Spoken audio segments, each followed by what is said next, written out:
Hello, everyone. This is old Shaner. I'm AJ. I'm Mike. And I'm Jay. And this is the Eternia FOUR.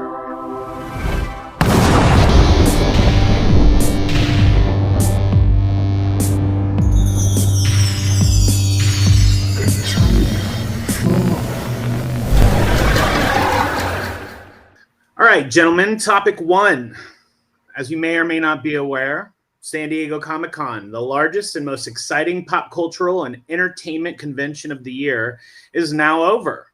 And this year's San Diego Comic-Con provided such a tremendous amount of Masters of the Universe excitement for fans to digest that we're going to use today's entire episode to discuss it all. And we'll start with the movie. With the new Masters of the Universe movie from Amazon MGM and Mattel Studios hitting theaters June of next year, it seems too soon, per the powers to be, to warrant a panel or screen footage at this year's San Diego Comic-Con. But that still didn't stop Mattel from revealing the official film logo for the Masters of the Universe movie in multiple languages, displaying movie props at the Mattel booth and revealing a brand new Eternian language. So, gentlemen, what do we think of all these MOTU movie reveals? I'm going to throw it to Eternian royalty Mike, who saw some of this firsthand. Starting it off. Well, I don't know. It's San Diego Comic-Con. Movie-wise, for Masters of the Universe, I was disappointed. I wanted a trailer. I wanted a panel. Didn't get either of those things. Was I excited for the intro and the title screen? Of course. Had I wished they used this logo instead of the logo they decided to use? Of course. But you know, it is what it is. That's the newer Masters of the Universe. They use that actually in Revelation and Revolution. So that seems to be the direction of the Masters of the Universe logo.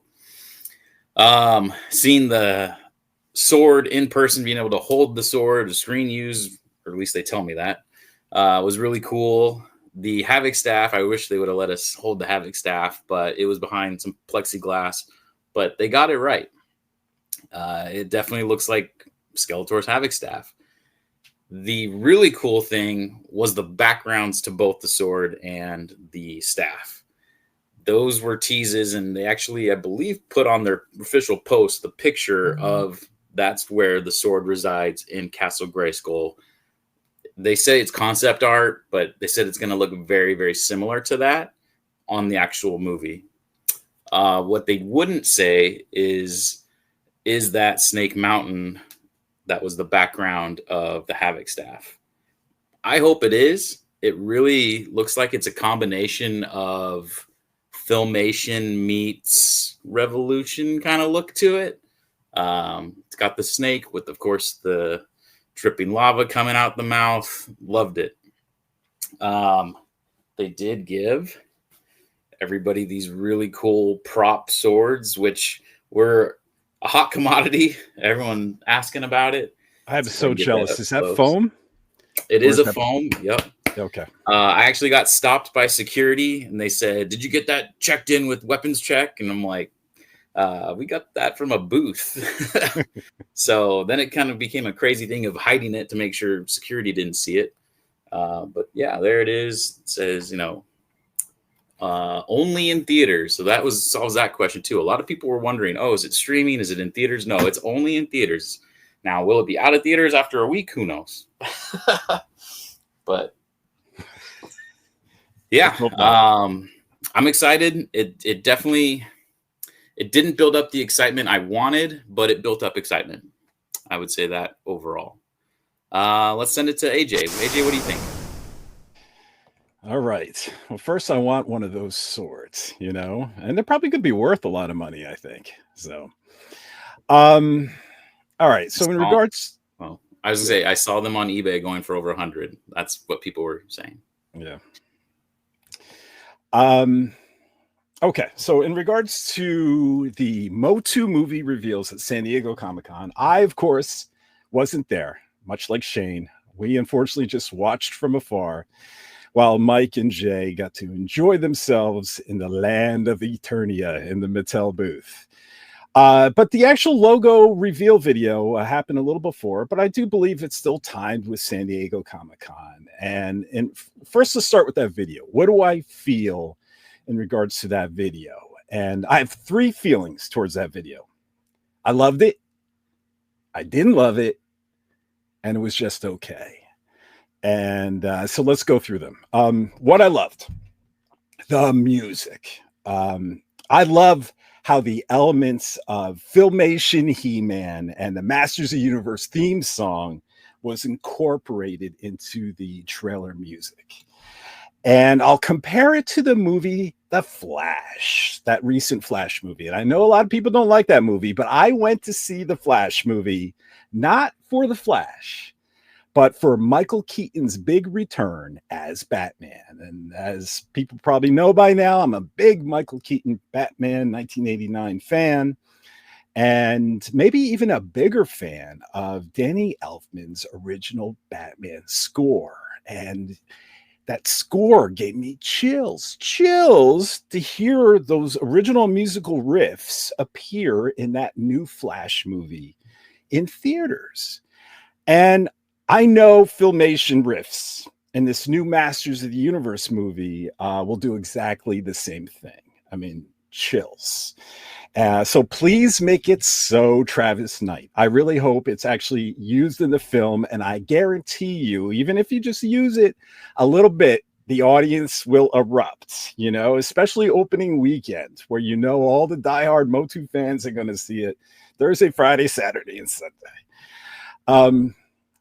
That was number 1. Number 2, what I didn't love is the logo. Sorry, everyone. I am not a fan. I don't love it.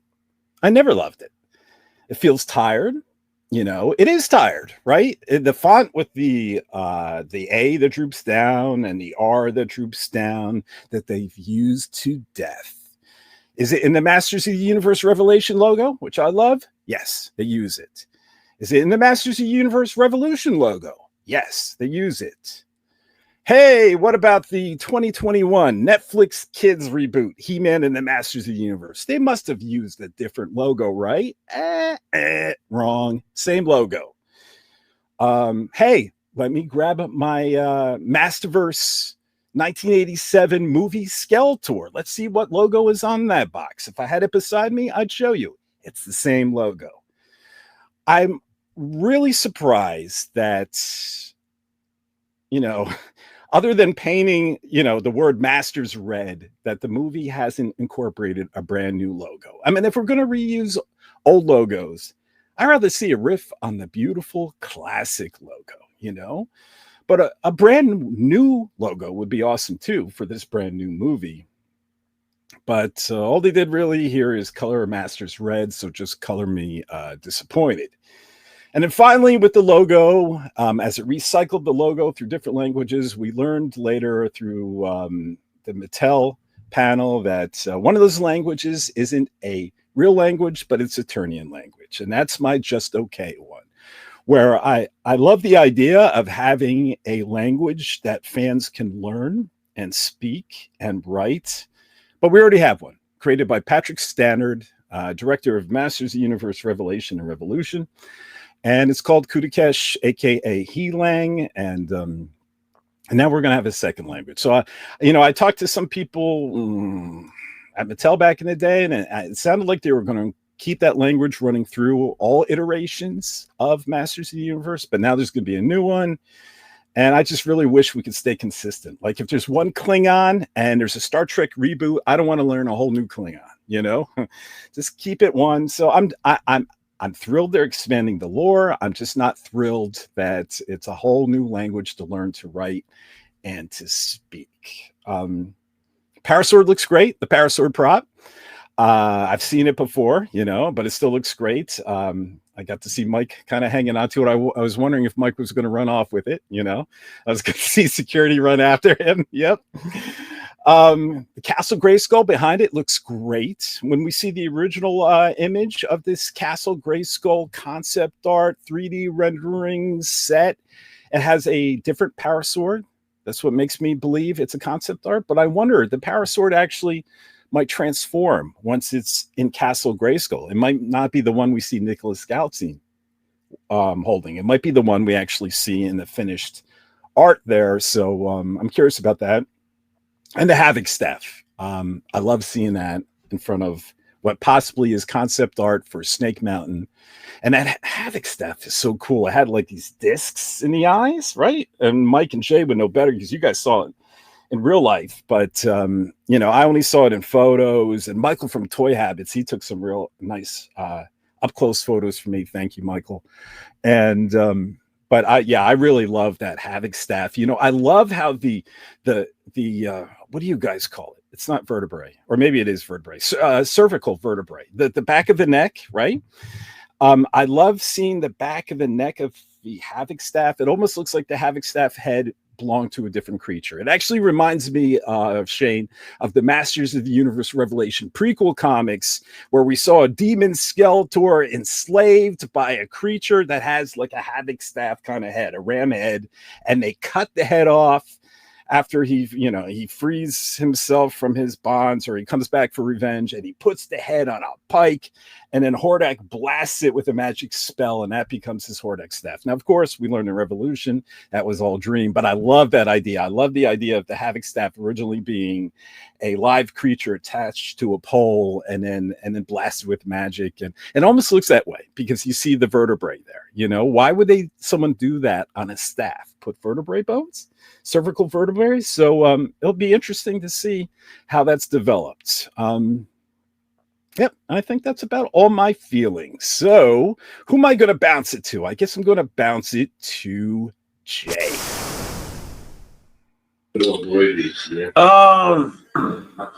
Yeah, much like AJ, both AJ and Mike.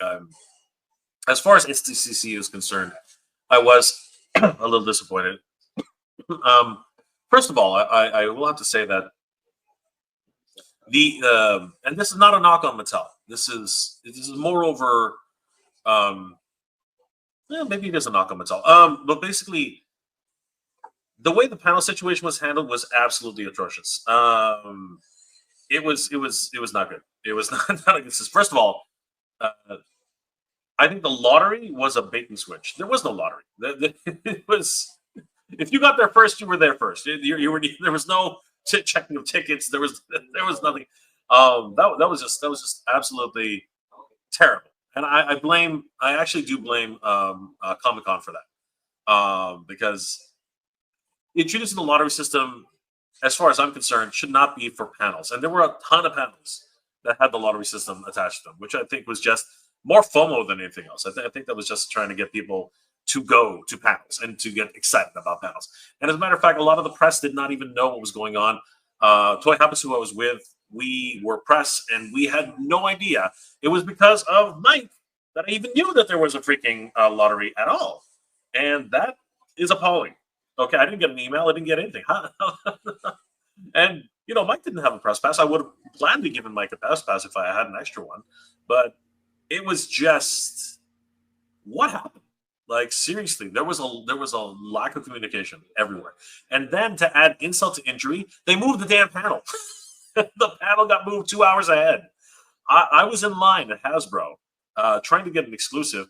And then I see Michael of Toy Habits take the freak off. He literally was right beside me, and he goes, "I gotta go," and he freaking juts. And I said, "Where are you going?" He said, "The Mattel panel is happening now." And I was like, "Well, I'm not going to get a line. I've been in this line for like 20 minutes. I'm not going to get on the line now." But obviously, Michael has more priorities than I do, because I should have been there. Because after the fact, I thought, again, I was under the impression that I had the lottery. I had the lottery scanner.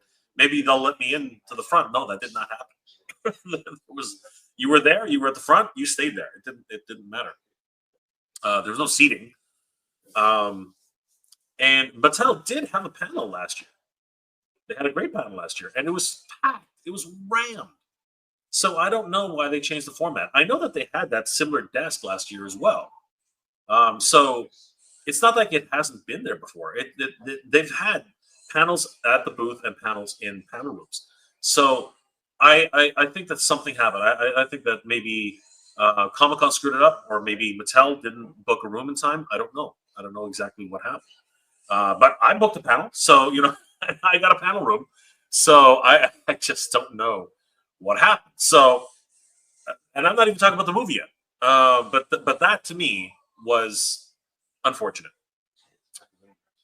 What was also unfortunate was no confirmation of Master Universe action figures for the movie. We know they're coming. This is freaking Mattel, for crying out loud. They're a freaking toy company. They're not Hasbro, who's trying to become a game company. But why at least not? You have the 2 props plus concept art. Why not just at least say yes? Movie figures are coming.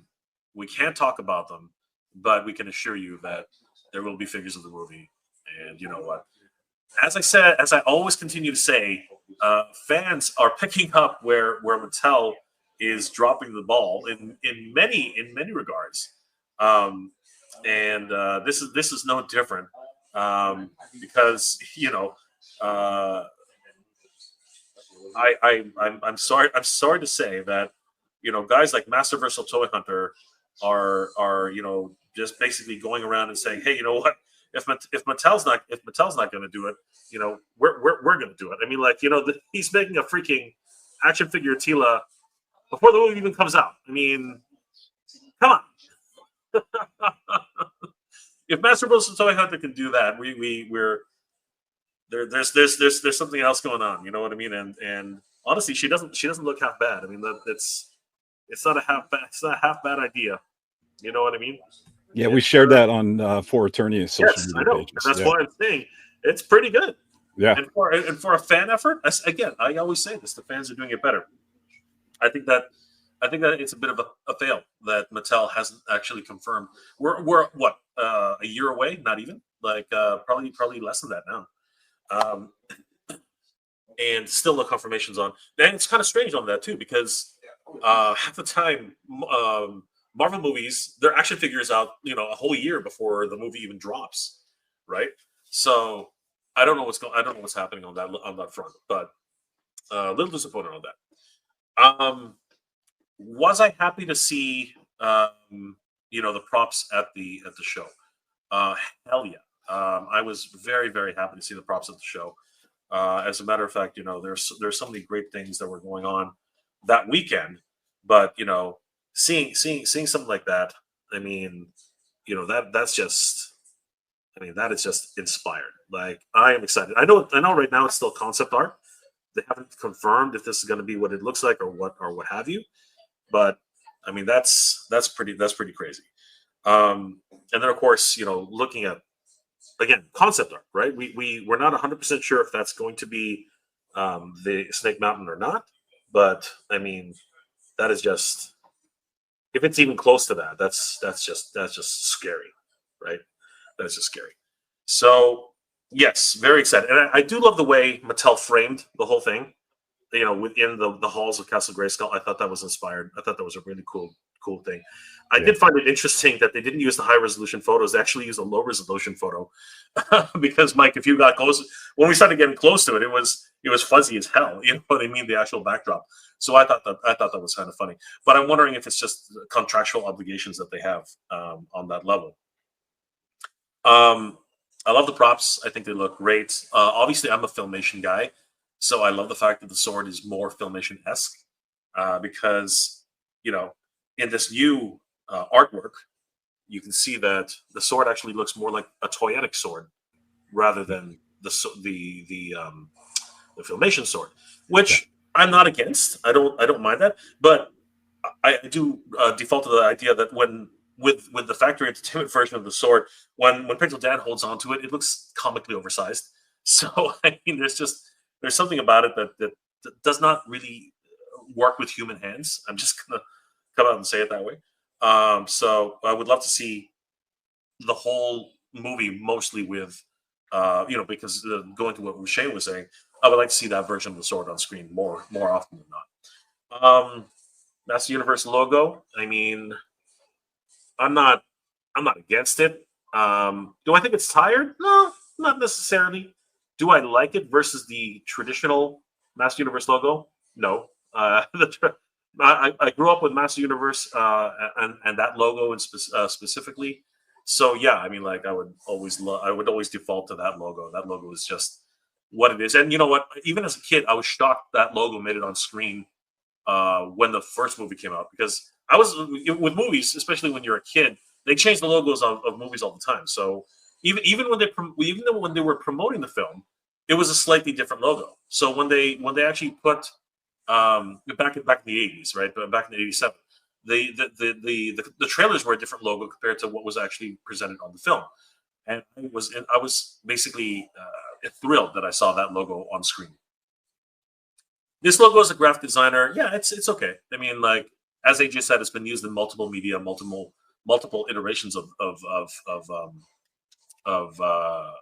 Master Universe for some time now. But I understand where AJ is coming from. Usually, when a new Master Universe property comes out, a new logo is attached to it, right? That's the norm. But you know, for a movie-based property, you would think that they would have a new movie logo, and in this case, no, it's not. It's not that case. Does that bother me? Not really. But does the logo itself inspire me? No. It's been done. It's the same logo as before. And am I disappointed with that? Not really. But this is the thing about movies too. They might bait and switch us again, because it does happen. It does happen that like whatever's advertised on promotional advertising, this, when it finally comes to the movie crawl, all of a sudden the logo is a completely different logo, which does happen. I've seen that happen multiple times. So it'll be interesting to see what they finally come up with if it is a different logo. The sword was amazing. It felt like a movie prop. It really did, but it was a bit too shiny, a bit too produced. Right. So, and the thing was what, and this is, I think AJ and I both, sorry, not AJ, Mike and I both noticed this. The description on the plaque almost made it sound like they were about to start selling this thing, because they were talking about what it was made of, how it was made. You know, the wording, the way they actually worded it, it's almost as if they were saying this will be available soon. Like that kind of, I got the impression of that. So that feels inevitable. I hope so. I hope that they make, you know, whoever picks it up, I hope Factory Entertainment gets the actual plans and the actual designs. And if they do that, I will 100% back that, 100%. But I asked Sam, are you guys selling this soon? And he said, I don't think we have any plans. He had no idea. And now Sam's told me things like that before. And, you know, again, they have to keep tight-lipped about certain things that they have no control over. So I'm hoping. The Havoc staff is inspired. That is an inspired design. Obviously, the first Havoc staff that was given to Frank Langella, just gorgeous. Absolutely stunning. This one, though, it really is hearkening towards a toyetic version in some regards, comic book versions and others, and even cartoons and multiple media. But it is its own thing too. Like if you look at the weathering, the cracks in the hilt and the staff, it looks old. It looks like it is of an ancient time, you know, where Havoc was alive and well, and you know, but it looks like it's 5,000, 10,000 years old. You know, it looks ancient. It looks truly ancient. And it looks like it's from a society from long ago. You know what I mean? Some sort of pagans or something of that nature. But the orbs look brand new. They look like they're peering into your soul kind of situation. You know what I mean? So there is something alive in there. You know what I mean? That I think that really speaks to me. And I think as far as that concerned, it's a total win. Like Mike, I wish that they had out in the open, but I think that one is a little bit more delicate than the Sword of Power. I think the Sword of Power, obviously, because you could only grab the hilt. Really, it was one of those things. You had to kneel though. You had to kneel to actually. In some cases, you had to lie down. I think Mike had to lie down. He was like, I think he had to actually like lie on the ground. I was a low, really low, low on my knees basically. I was gonna say you had to go. That was the one problem I saw. But Everybody did it. Everybody dropped down on their freaking knees, and that's how you know you got something. That's how you know you got that this setup worked, because everybody knew instinctively to get down there and freaking try to grab the sword and take a picture with it. Right? It was magical. It was a magical moment. I mean, like, you know, it was a really good time, especially in that sense. And then they started giving away swords, which was just ridiculous. I mean, that was absolutely stupendous. That was absolutely amazing. Everybody was after one of those swords. I mean, obviously, you know, it's a fun little prop, it's a fun little gimmick. But then genius, really genius. I mean, like I said, you know, doing stupid things at the show, right? I gotta post. I gotta post these. I don't know why I haven't posted them yet, but then, you know, people, even without having to be asked, they were doing fun stuff. You know, I mean, you know, me and Carlos, we grabbed both our swords and we you know, we did a trifecta sword. It was, again, just a lot of fun stuff. You know, Mike wasn't there for this one, but that's great. Yeah, we just, again, people were just having a lot of fun, right? That's what it was, and that's what it is. This property is all about fun, right? It's all about having fun. There he is. There's the man, right? So, but seriously, those swords were a genius move. People just kept, but as Mike said, there was a problem with them. The the security just kept coming around saying, "Hey, all right, did you get that weapon check?" And we're like, "What?" So a lot of us had no idea, and they actually, for a time, stopped handing them out, which was unfortunate. But there was also a time where, at the end of the panel, you know, again, genius. They had pre-handed out swords to everybody in the crowd, and after the panel was over, they asked everybody to raise up their swords, just like what happened with Mike a few years ago. And again, it was a magical moment. It really was. But as far as the movie goes, they're keeping it close to the chest, man. There's not enough. There's not enough. There's no promotional material. There's no promotional images, videos, photos, cast photos, you know, prosthetic images. There's nothing. This is they've been able successfully to keep this under Fort Knox better than most movies have. Most movies already have like leaks out the wazoo by this time, but this one's really tight knit. You know, Blue Harvest for crying. You know what I mean? Like that kind of secret lore type of thing. Now, whether or not it's because the property, you know, it's not well known to everybody or what have you, but other than drone images and certain leaks that have come out, leaks as well, very little is known about this film. The only other movie that I can say is part of that is Voltron. Voltron has virtually nothing. Like, Voltron has nothing. No one's seen any cast photos. No one's seen any freaking costumes. No one's seen anything. Voltron is under lock. I don't know how they're keeping that one under lock, but yeah. SDCC, Master Universe movie. No, they basically, I'll say they failed it. They failed completely. Other than the two props, Mattel did their job on that, but everything else, it was. I was disappointed. We're off to Shane. Thanks, pal. So I don't have a whole lot to add that has not already been said about the props and the images. I will say, I do think that staff looks super radical, like so beyond impressed by that. And I don't really have strong feelings on the logo. I'll be honest with you guys. I obviously do prefer the old logo, but I don't have super strong feelings. Also, not super shocked to hear that the resolution of those images wasn't great. My guess is marketing is always way behind everybody else. They do everything last minute. We've been asked multiple times for things to like blow up real big, and we're like, well, these weren't made for that. And so we get paid to blow them back up so that they are at a resolution that people can use them for printing. But without adding anything new, because again, I think you guys did cover it pretty well. I was also going to say the Factory Entertainment sword. I'm pretty sure that's the art that they were using in that thing. But maybe this will get you guys juiced up. Here's a little timeline for the Barbie movie. Okay. Now, keep in mind, we mentioned Marvel earlier.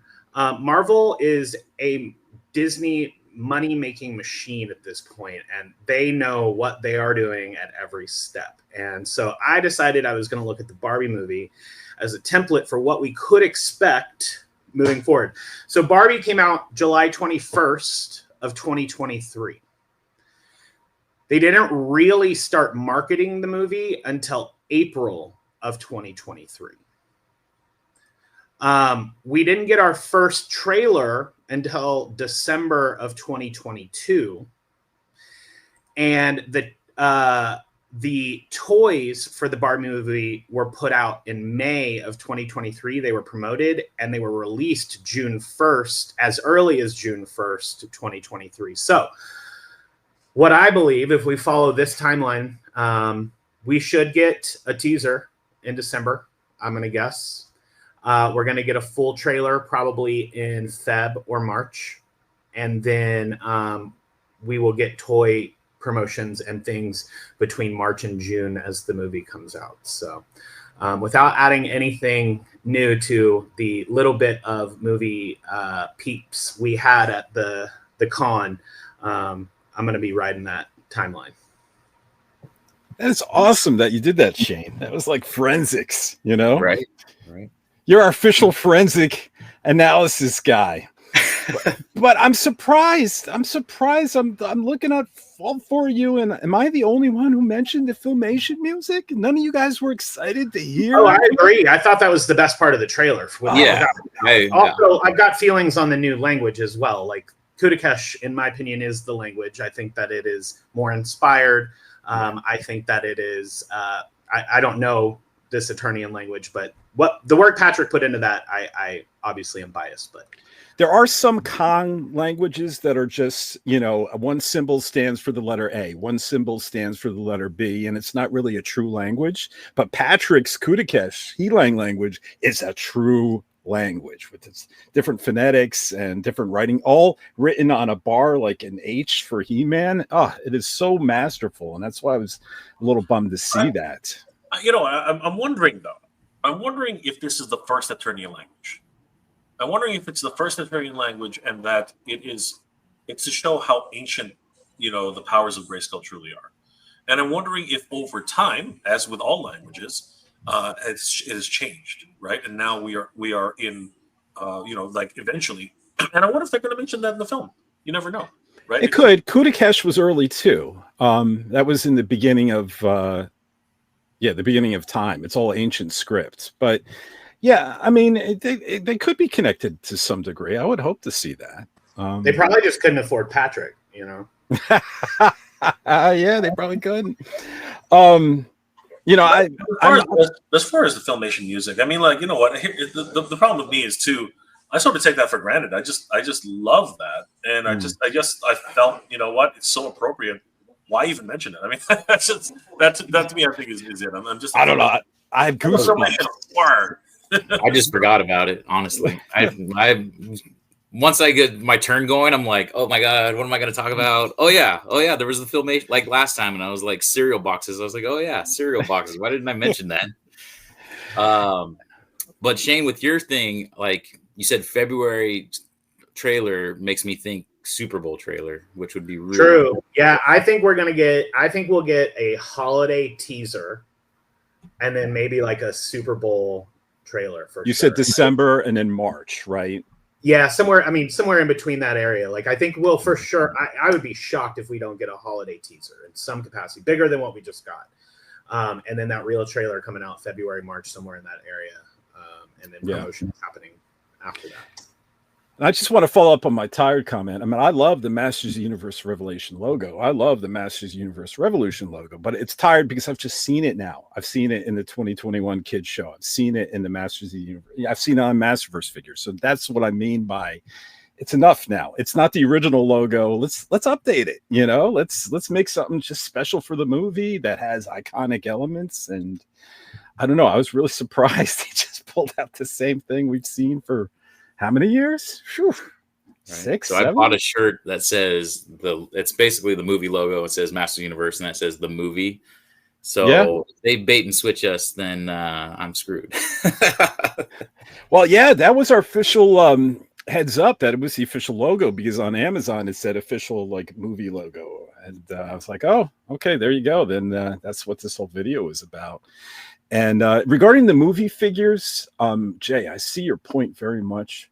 For some reason, I remember watching one of Pixel Dan's videos that Damon from Mattel kind of confirmed after Pixel Dan asked that, yes, of course, there's going to be movie figures on the way. Why wouldn't they say that in the panel? You know, they kind of hinted at it. They said, you know, Eternian language is going to appear on, on Masters of the Universe packaging in the future. And everyone knows what that means, right?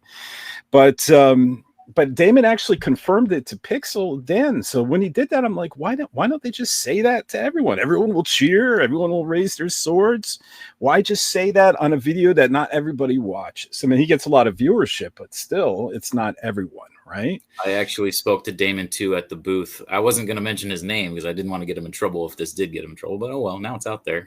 I didn't know he talked to Pixel Dan. So, and obviously that's gonna. But he also, he said, yes, movie figures are coming.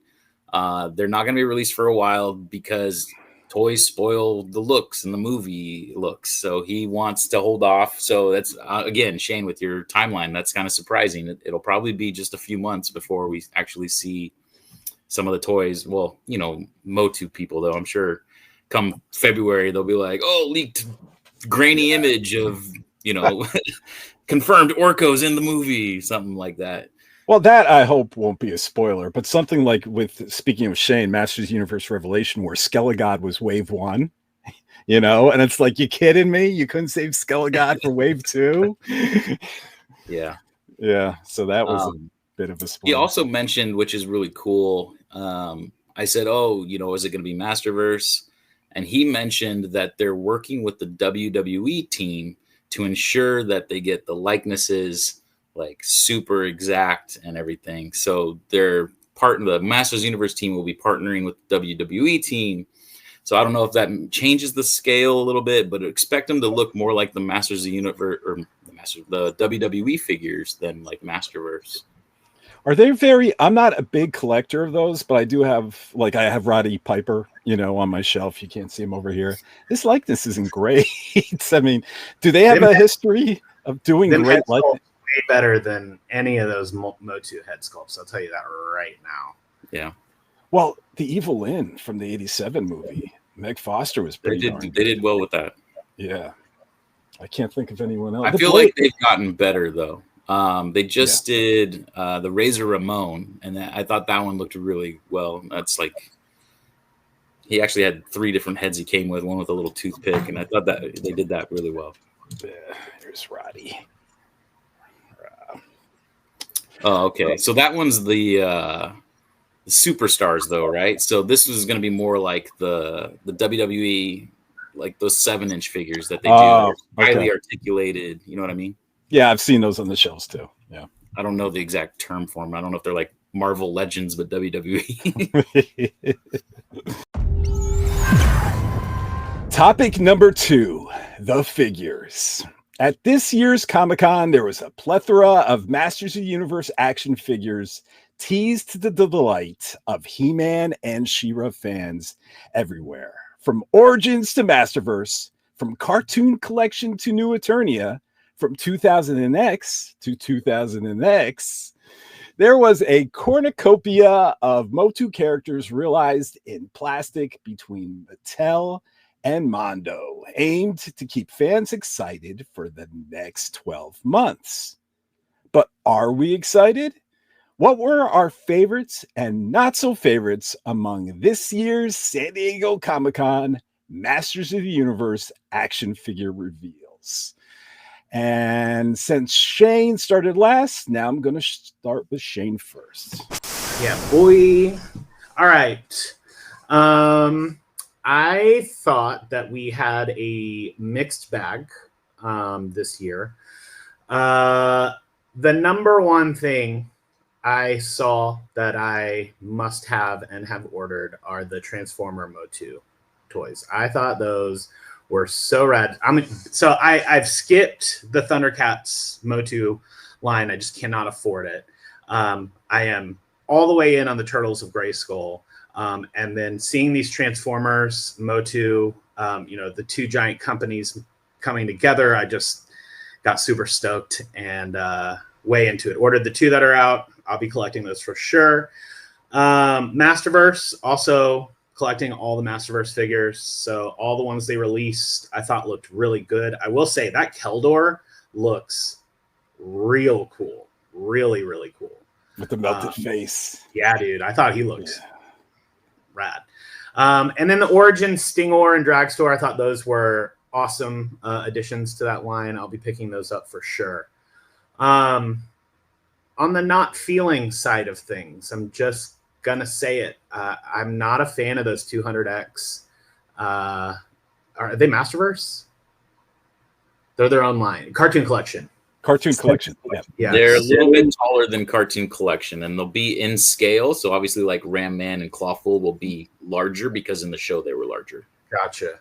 Yeah. I don't know. I thought the toys that came out with the show were awesome. Originally, that was a big sort of like reigniter for MOTU and myself. Just sort of like fell in love with the whole thing all over again, and collecting that line was so much fun. And listen, I like the Cartoon Collection.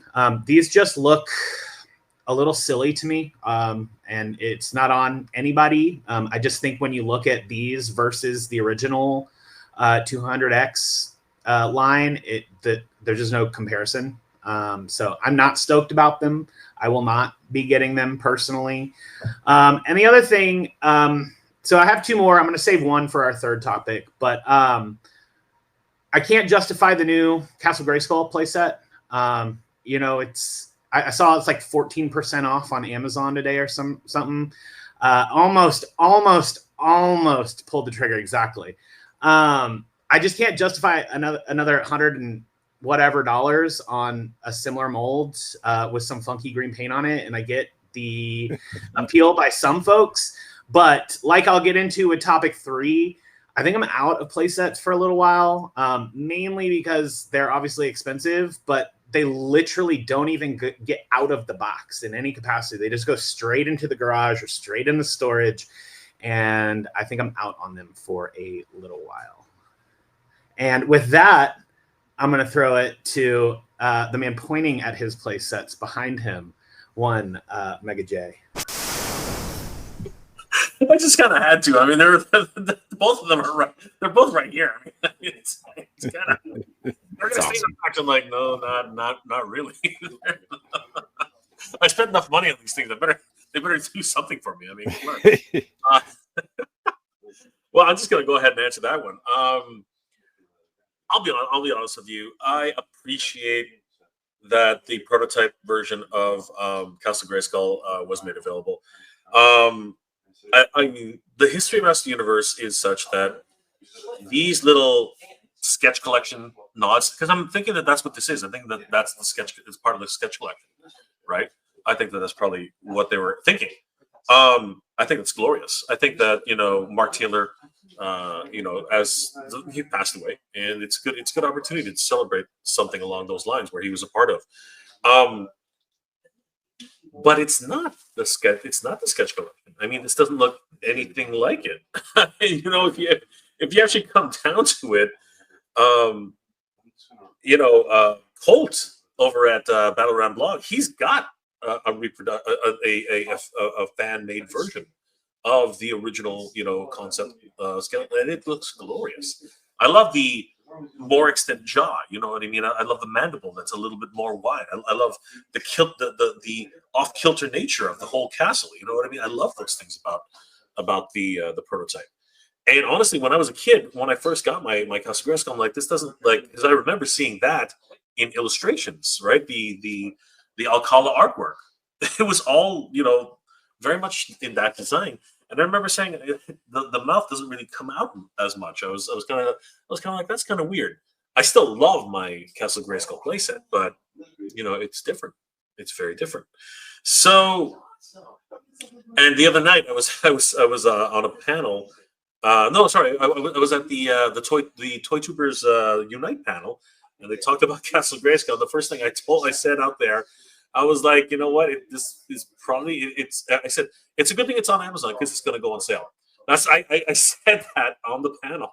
I said that at that night, and you know what? Dang, it didn't take that long. It's what is it like 3 days, and it's already on sale. And it will go down lower. It will go down much lower. Knowing Amazon, I got what was it called? I got the Master Universe CG show, the Netflix show. I got that Castle Grayskull at like 50% off. So you know, clearance checkout on that one is probably going to be easy because the thing about Amazon is they buy their stock. They're not like Walmart who demands buybacks and stuff like that. Once they get something, it's theirs, and they're like, okay, we're going to discount this to high heaven, and that's what they do. But I do appreciate it. I do. I'm not sure the yellow is in the right places though, man. Like, because as far as I'm concerned, what you saw in the photo was actually light. I think the light was actually what you were seeing. You weren't seeing spray paint. So there's a whole bunch of things about that execution, which I'm not 100% sure if it was actually the right way to do it, but I appreciate it. I do appreciate it. I have no idea what Mattel is doing with 2000X. I mean, I love the fact that they are leaning into 2000X. It's not even an anniversary for 2000X, as far as I can tell. Like, we're not even close to an anniversary. But they're basically like, this is the next line. And I think Mondo got caught off guard too. I think Mondo was really like ready for, like, you know, they were getting their line ready. They were very excited about getting the license to do it. And I think that they were so stoked because, again, as Shane said, the Four Horsemen, what they did to bring Master Universe back to where it was, you know, Emiliano Sanchulugia, you know, like everybody who was involved in those early days, you know what I mean?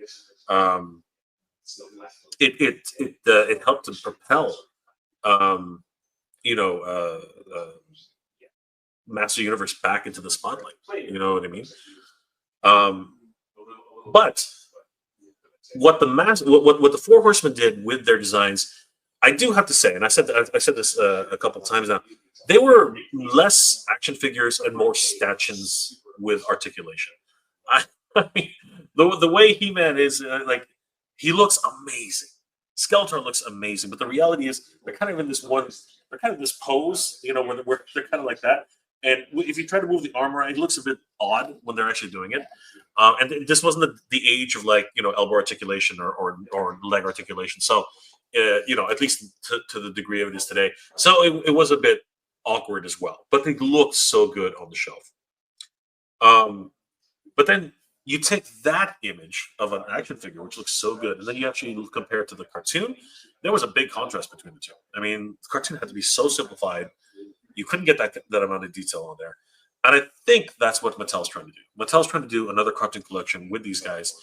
And you look at someone like Beastman, who, when you first look at his face, you're like, oh man, that's goofy as hell. But then you actually, I think Michael over at Toy Habits last night in our live stream, he did a side by side, and in certain cases, he looks exactly like that.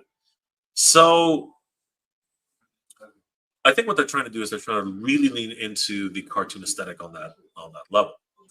Whereas, so the way I like to talk about this is, I think mainline, you know, for Master Universe fans, Mattel is doing the mainline version, but then Mondo is doing the collector version, and the collector version is looking ridiculous.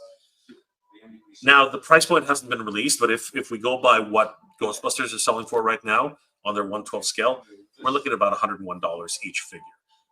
Wow, that is an ask. But mind you, their 1/6 scale figures, depending on their size, are $160, sometimes $180, right? So, I mean, it is where they are.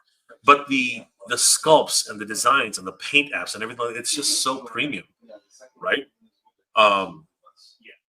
Yeah, it really is one of those things you have to decide, Are you on the premium line or are you on the cartoon main line? Because one price point is $22, you know, and and I think Cartoon Collection is a little bit more expensive, right? It's like $24, something like that.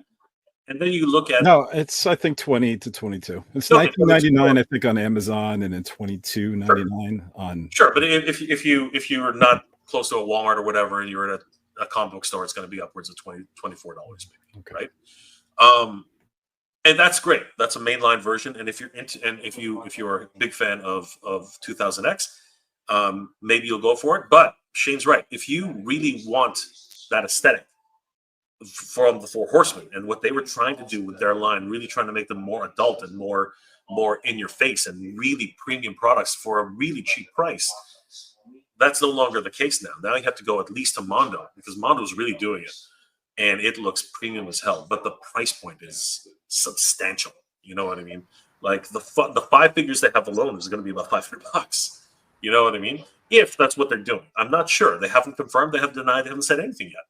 Right? We're going to find out in September. I'm thinking at this point, right? Which is going to be crazy. And knowing Mondo's schedule releases, we're going to find out about 2 days before it happens. But you know what? That's Mondo. I mean, like that's Mondo's going to Mondo. God, I love Mondo, but I hate their release schedule. Anyway, I'm not gonna. That's not my show. I'm not going to get into that much. Well, and again, I don't understand what Mattel is doing. Like, talk about, you know, cutting the legs underneath your partner. I just don't understand where that came from. But I'm excited for both. And what I do have to say is they're doing a lot more. That's a big risk. They have at least 4 characters in there that cannot be reused. Their bucks are one and dones. You know what I mean? Like, what's it called? Roboto, one and done. You can't do anything else with Roboto. Ram Man, one and done. You can't do anything else with Ram Man's buck. Beast Man, I don't think you can do anything with Beast Man. And Clawful, I don't think you can do anything with Clawful. And then of course we're going to see Whiplash. We're going to see, like, where was Tila, right? Where was Tila? Where was Marlena? Hashtag where's Tila? That's right. Where was the sorceress? You know what I mean? Where are these figures? Like, again, something's going on. Something special, maybe, I hope. So it's going to be really interesting to see. It was interesting to see that we had Evelyn. So at least we can sort of get an idea of to what the body shape is going to be, I think. But then what if they're doing different body shapes for each character? I think it's going to be interesting. It's going to be wildly interesting to see how this plays out. Masterverse.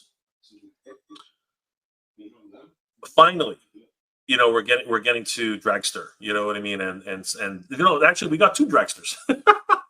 That was crazy. And both Dragsters have functioning wheel gimmicks. I love that. I think that's freaking awesome. There's no ripcord. Like, we're not going to ever get that again. But wow, Dragster came, like, when they dropped Dragster, they dropped him hard. Like, he's I thought I saw ripcord with the Origins one. Maybe Mike can confirm. Yeah. But does it work? Yes. Oh, wow. Sam confirmed that the Origins one will have the ripcord and play action. Yeah. That is insane. Now, the problem with that is that almost guarantees it's going to be Mattel. Well, we already knew that it's Origins, so yeah, that's going to be a really sought after Mattel creations. I don't know how many people are actually going to use it. I mean, the paint on that's just going to come right off. I mean, like just like most drag stores, but that's glorious. So great, good on Mattel for that one.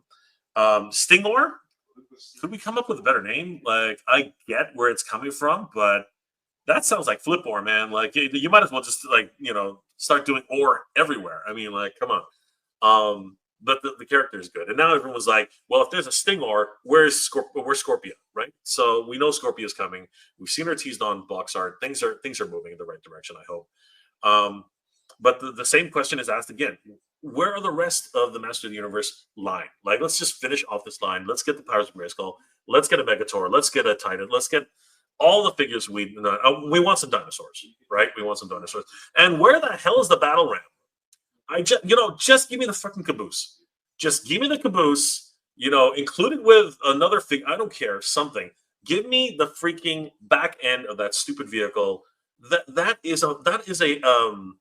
was a Wave 2 I'm sorry, technically it's a wave 1 vehicle, right? Because again, the vehicle, as far as vehicles are concerned, that was wave 1, right? Where is it? Where's the battle? Where's the attack track? Where where are the vehicles? Obviously, more tooling, more risk. I get it, but of all the vehicles that we need to get, it has to be the battle ram. Like, come on, guys, that is one that needs to happen. I don't even care if it doesn't separate. I haven't. You can pick up Sky Sleds, for days right now, right? But we need the battle ram. Mossman, for whatever reason. I'll get to the Mossman again, but this new Mossman on Masterverse looks sick. He looks absolutely insane.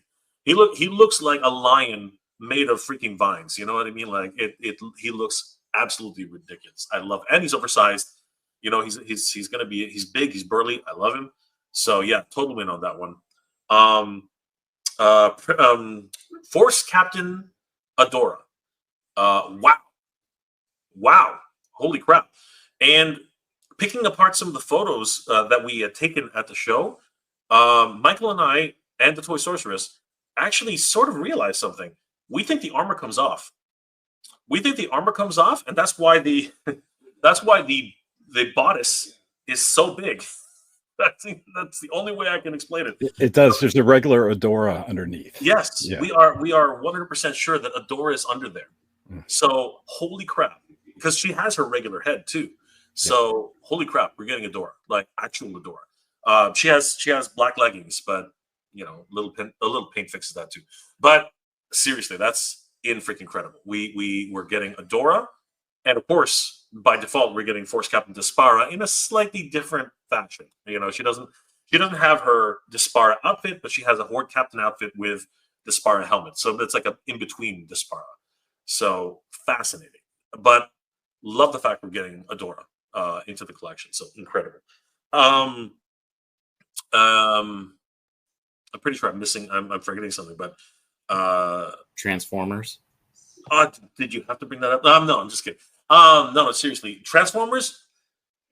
Even from the get-go, I wasn't really into the there are some properties you just should not mix. And in my opinion, that is just one of those ones I did not expect, and I did not, even when I heard the rumor, I was like, I don't know about this. I will say what Sam did with Megatron is insane. I love what he's done with Megatron, and what he did with Man at Arms, it's fine. But and I said this on other things, if it's called Transformers, they should transform. That's a thing with me. I don't like the red line. I am not a fan of it. I love looking at the 3-0 line of action figures for Transformers. It's just the thing with me. If it's a Transformer, it needs to transform. And apparently the weapons somewhat transform. So I think at least in that sense, that's at least redeems it. And congratulations to Sam for making a great effort. But he did share with me that some of the designs that he was working on were not the ones he was like the matchups that he had. Some of them were not what he was expecting. So interesting. And again, I'm not going to talk about which ones or whatever, but interesting. And then the Snake Lair. Holy crap. That's the next topic. Oh, the next topic. Okay, yeah. Well, yeah. Then we'll get to that. And you know what, AJ? Okay. All right, where do I begin? Let's begin with Masterverse. Masterverse looked glorious to me. And I love the fact that we're getting so many new Eternia characters, right? And new Eternia is looking so good, it's looking better than ever. The next two waves are maybe going to be the best waves yet. And I'm going to be in my glory. First, at Drag Store, I love the fact that he's got like interchangeable hands and you can put wheels on his hands, which is awesome. And his wheel rotates in his chest. So you can actually take the Masterverse Drag Store and run them, if you want to, and roll them across the floor, which is just really awesome to me. I love that anti-Eternia He-Man. first, I think the head sculpt, it looks like a great He-Man head sculpt. Is this the first Masterverse figure that we have a fantastic He-Man head sculpt? It looks brilliant to me. That's the one I forgot. What's that? I said that's the one I forgot because I was trying to remember. And yeah. When you're close to the end, I'll share something of my observations if you don't share them already. Okay. So I love this anti-Eternia He-Man. I love that, like, you know, Castle Hellskull inspired thing, the shield. And I love the shield holds the defeated swords of different defeated He-Mans. You know, that's why we have the New Adventures He-Man sword, you know, in the that comes with him. You know, that's one of the He-Man that he's defeated. I love that. The Skeetor looks cool. Yeah, sorry, just to jump in. And embedded in the sword on the when they had them on display, it actually has the movie He-Man sword in there. So it's actually in there. Oh, cool. So yes, I saw a second one in there. They just didn't pull it out, at least where I saw. So yeah. The angle that we had at one point, it actually you can actually see clearly. It's the movie He-Man sword. So great lore behind that. Of course, so he defeated New Adventures He-Man and the '87 movie He-Man. So Mosquitoer looked pretty cool. I've never been a huge fan of that, but I like the blood chest. You know, that looked pretty neat. Even though, yeah, I think it was like partially full and then completely full. That was pretty neat. Mantana for New Eternia looked pretty wild. I love that the stalks are removable and the eyeballs are interchangeable. And apparently, you could also put the eyeball on a gun. I don't know why you'd want to do that. I guess in original concept art, he had it that way, but that's pretty neat. I agree with Jay that new Etheria, the Force Captain, looks so good. And you could remove her outfit to become that traditional Adora, but I love her in that armored outfit. Let's see. In regards to the Transformers, sorry, Shane, I am not a fan of this Transformer He-Man crossover.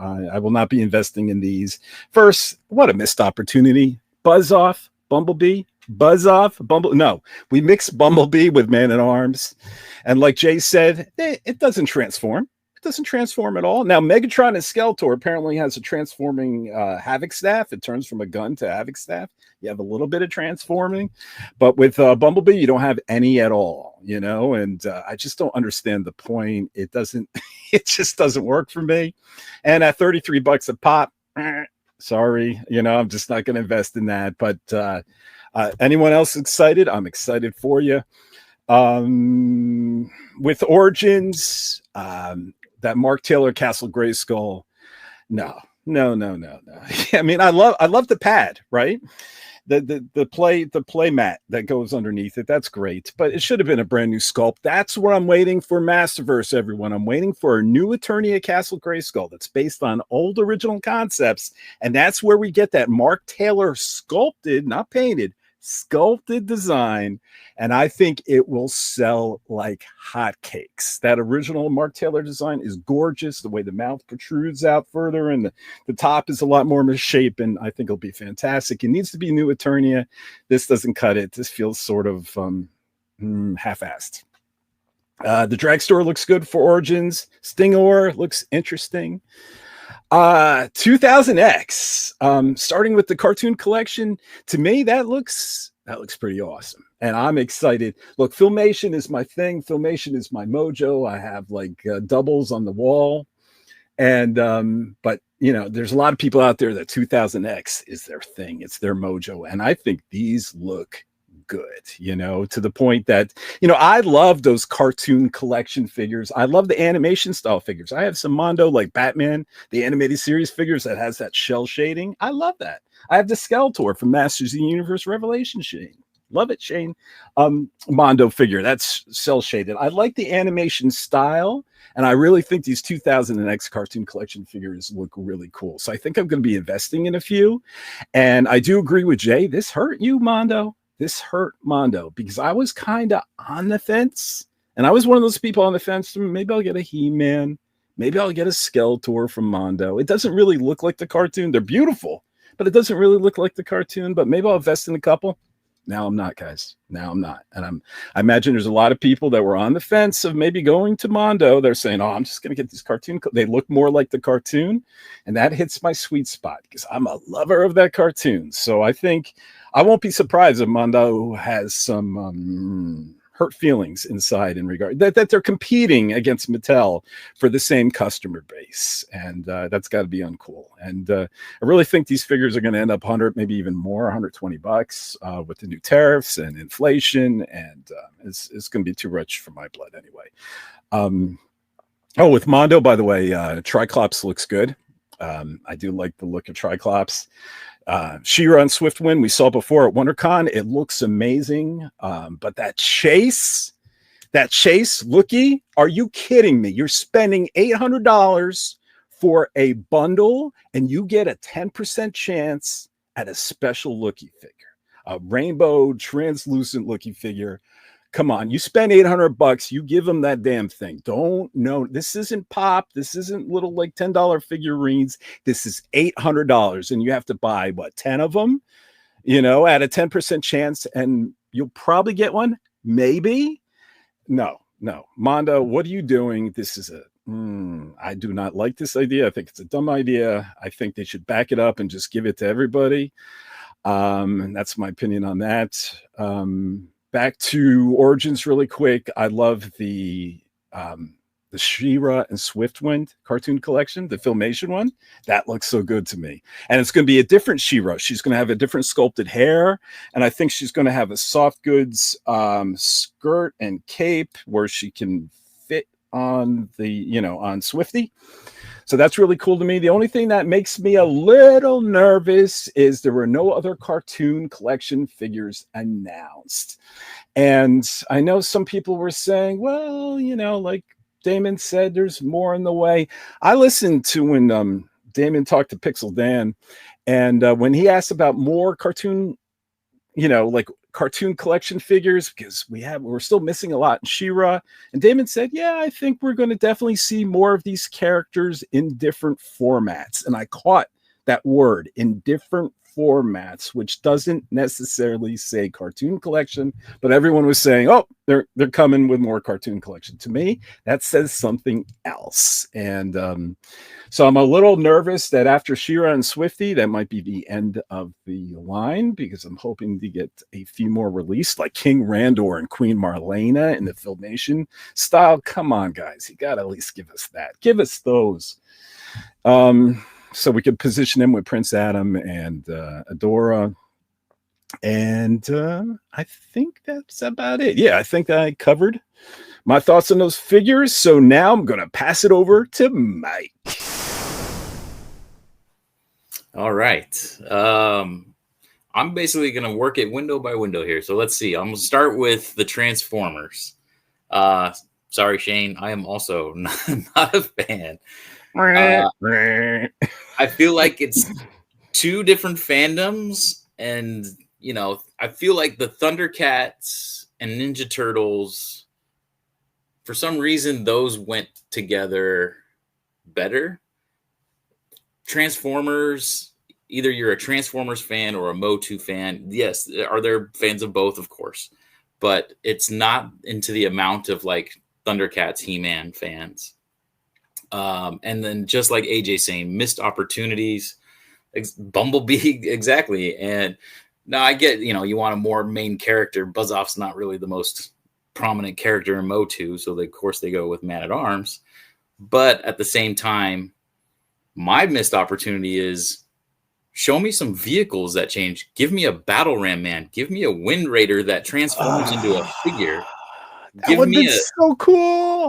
A land shark that transforms into like some crazy shark robot. Like, these are the things that they should be doing with the question is does Hasbro have like rights over transforming? Is that why do you think they don't transform very much?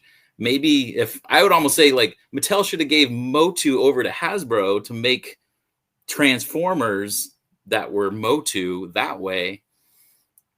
I felt like that would have been the better option. And, we're going over to the dark side with Hasbro, right? But I don't know. I would have wanted transforming vehicles and things like that. Obviously, we're going to get a He-Man Optimus Prime. Did I order Skeletor? Of course I did. Yes, I'm a hypocrite. I hate it, but I love it. So I'll get He-Man. I'll get Skeletor. Much like with Thundercats, I got the Skele Mumra and the He-Man. So, I'll stick to that. The Turtles Grayskull I did go pretty deep with. Invested a lot. Let's see. If we move on over, we had the Grayskull. AJ, totally agree. It was half-assed. They threw some neon paint on it, and they're like, "Oh, it's the sketchbook series. Let's throw a mat in." Oh, that robot that some people got with Mysteries of Grayskull, PowerCon? We'll throw that in, but we'll change it up. Actually, they did change it. We noticed he has Cyclone's arms now, so he's just different. But again, did I order it? Yeah, of course. And to note, I did check. I saw it went on sale. Amazon automatically adjusted my price. I didn't have to cancel and reorder. It's adjusting automatically. That's good. Because I was worried about that. I was like, oh man, I ordered it for that much, and went in and I checked, and they're just updating it because the pre-order is not till January. You're not going to get it till next year. But yeah, I would have loved the protruding actual Mark Taylor design sculpt.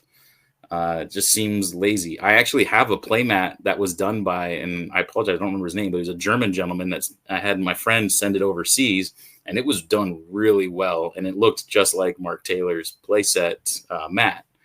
So I already have one. That's very high quality too. It's like a thick rubber, and that one didn't look like the highest quality. It looked just, like a thin carpet kind of thing they had going there. If we move down, we had Stingor again. He looks great. He looks like someone you would have found back in 1985 when the Horde was coming out. Was he necessary? No, I don't. It's a random character. It's cool that they're doing new stuff, but again, I think people want the nostalgia. They want Scorpia. They want. Too bad. About to get right there. A lot of Princess of Power characters obviously are being left out right now, and I talked to some people. I won't mention names, but I heard they're holding off because they want DreamWorks to sell the rights back to Mattel, and so by making these products, it's kind of boosting the popularity, and they don't want DreamWorks to be like, oh, people are liking this, okay, well, we're going to hold on to it. No, they want to kind of quote unquote kill the brand till it can then be bought back, which is why we didn't see a lot of Princess of Power outside of like She-Ra and Swiftwind, which I guess I'll talk that about, the Earl Norm art tribute in that. I will definitely be picking that up. The Dragster, Origins Dragstore. I'll be grabbing a few of him. He will be Mattel Creations because he's vintage. Would I have liked to seen at least one more Origins vintage shown? 100%. Give me a too bad. Yeah, exactly. Like would have been nice. But Jake can actually speak to this. The footprint just of the MOTU figure section was like my storage unit was bigger. It was like a 5 foot by 5 foot by 3 foot area. It was not very big where they had it was like, here's the wall with the sword prop, couple walls with toys, and that was it. And you had to actually walk around the other side and stand in the Jurassic Park area to see the Havoc staff. So it was very small presence overall, just from Masters of the Universe at this con this year. Who else did we have down there? Oh, the Moss Man, he looked amazing. I don't collect Masterverse, so I probably won't grab him, but for Masterverse collectors, you're going to love him. He looks amazing. Force Captain Adora as well. My favorite that I saw out of that was the Anti-Eternia He-Man. I loved the look, the cool little details with the swords being able to be collected in the shield. The Hell Skull, he had like the Hell Skull on the shield as well. That looked amazing. And then 2000X, I was really shocked they showed so many characters. I would have love to if they just shown like half of those and then maybe some more vintage. But you know, they're getting us hyped for the line. But at the same time, yeah, like you guys are saying, it's stepping on Mondo's feet by doing that. Yeah. The figures look great. They look like they literally jumped out of the cartoon screen. The only one I thought did kind of look weird was He-Man's face looks a little off, and Prince Adam's face looked a little off. But you know, these are not always the way, He-Man. Yeah, right. These are obviously prototypes too, so you could tell, like the Evil Lynn, you could tell they were sitting there hand painting that. But they look good. Again, I don't know if I'll go that deep. I might just get a He-Man and Skeletor just to say I have He-Man and Skeletor from that line. The Mondo, they looked absolutely amazing. That She-Ra Swiftwind, the detail that they put into that looks awesome. I do think they caught a little bit of the Willy Wonka bug, though, when they did that Willy Wonka poster. That's why they did the chase looky going on there. They wanted that Willy Wonka feel, like, oh, you got the golden ticket. But the 2000X figures, I'm hoping they obviously can't all be the same price, because that Clawful is a statue, but an action figure. It's crazy how he has that big base and he's just, oh man, it looks so good. The details, the paint apps, oh, man, amazing. And then to meet Tommy, right, is the one that's been sculpting those. Yep. Super nice guy, and he gifted Mega J that Manny faces, and whew, we were going crazy that night. But I will finish with this. You guys did forget one toy that they did announce, and they were actually selling at San Diego Comic-Con, and I picked it up. It is the Thrill Joy He-Man. And I actually unzipped it. Oh, man. You could get the chase or the ultra chase. And you got the chase. Nice. I got the chase. So, funny story on that one too. We were in California. What's it called? I don't know if it was Segundo. I don't know if it was Los Angeles. I don't know what town we were in, but we went to a Target, and there was a pop store there, and they had those on sale. And Toy Story just goes in, she buys one, and she gets the chase. She actually gets that faker. She literally went back up to the girl and says, "Can I exchange this for a regular He-Man?" I almost fell over laughing. I was like, you know, that's the chase, right? And she's like, I did kind of want the regular He-Man also, but I know, but you got the chase, right? Like you could easily trade that for two He-Mans right now. Exactly, like, exactly. That kind of thing, right? Get my flip ore on, right? Pretty much, yeah. You know, one thing we forgot to mention, guys, just so everybody, the reveals for wave 3 of. Oh yes, yeah. And how inspired we are with this, or not inspired we are with this. I mean, why are we getting 2 Panthros before we get like Jackalman? You know, I'm so confused. I'm so confused with that. I'm so confused with another Lionel. I'm so confused with the fact that, you know, it's basically now that's par for the course for Mattel. I mean, it's, you know, what's it called? Using Battle Cat Man as Panther. I get that, but this literally is like complete, reuse, like 100%. Like I'm not sure the level of thinking. I'm not sure where the planning is on that. I don't understand where that's coming from. I mean, this early in the line, I don't think that should be happening. And they're not coming out to 2026. So right. It seems like it's not really getting the attention that Turtles of Grayskull did, or the love, right?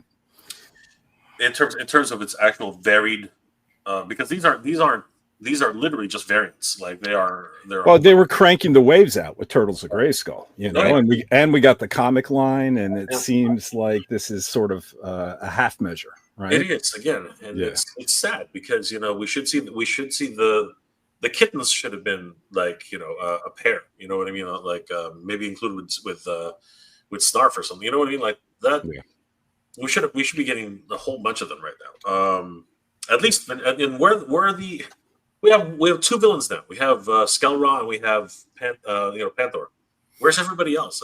I mean, there's like where's Scythe? Where's Evelyn? You know, where's anybody? Right? It's really where's Tila? Again, hashtag where's Tila? Where is Tila? Right? Where it's I don't understand. I don't get it. I don't. And if you're gonna bother buying a license like that for a year, you might as well do something more with it. I don't. Right. Flush it out, and then to have that Transformers come out on top of it, it's kind of crazy that they're just like flooding us with crossover right now. It's almost too soon for they should have held off on that. And that leads into that weird poll. Poll is so strange. It's like, yeah, we're fed up now. I mean, I'm not sure we were fed up before, but Transformers now, yeah, I think we're a bit tired now. Like, it's some of us are.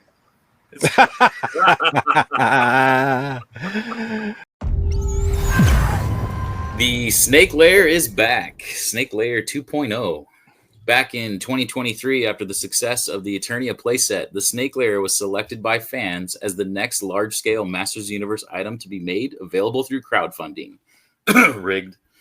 However, when the final design of the Snake Lair playset was revealed at San Diego Comic-Con 2024, it hardly resembled the concept art that fans actually voted for. So, after a customer survey, Mattel canceled the crowdfunding campaign and promised a future reboot of the Snake Lair.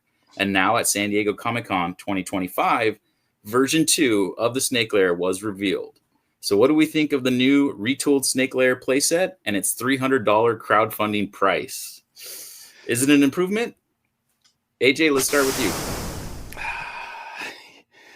Well, yes, I would say it's an improvement, but the Snake Lair has really been a debacle, I think, since the beginning, and I'm going to touch upon Jay's point. Back in 2023, when we had that Eternia's Choice voting, you were able to vote once, or you were able to vote 1,000 times. If you used even your incognito mode on your web browser, you could keep voting and voting and voting.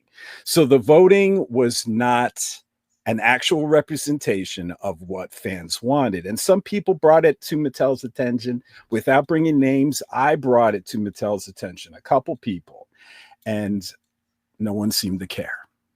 So Snake Lair was the quote unquote winner. And then, and suddenly a year later, the debacle continues because after we voted on a particular design, what did we get? Something that was out of left field, a lot more expensive, as big as what the Eternia playset. And I guess they thought, hey, forget about what they voted for. We could do better. I loved the original design. I liked the look of the original design. I loved that it closed up and it looked like a Castle Grayskull and a snake mountain, and it had a handle, right? And I thought this was cool. I don't know. I was one of the people like, what did you do back in 2024? And I pleasantly spoke my mind when Mattel, once they announced that crowdfunding in 2024, came out with that survey in regards to what are our thoughts? And I was one of those dissenting voices that ultimately encouraged Mattel to cancel the 2024 crowdfunding campaign and come out with this new version in 2025.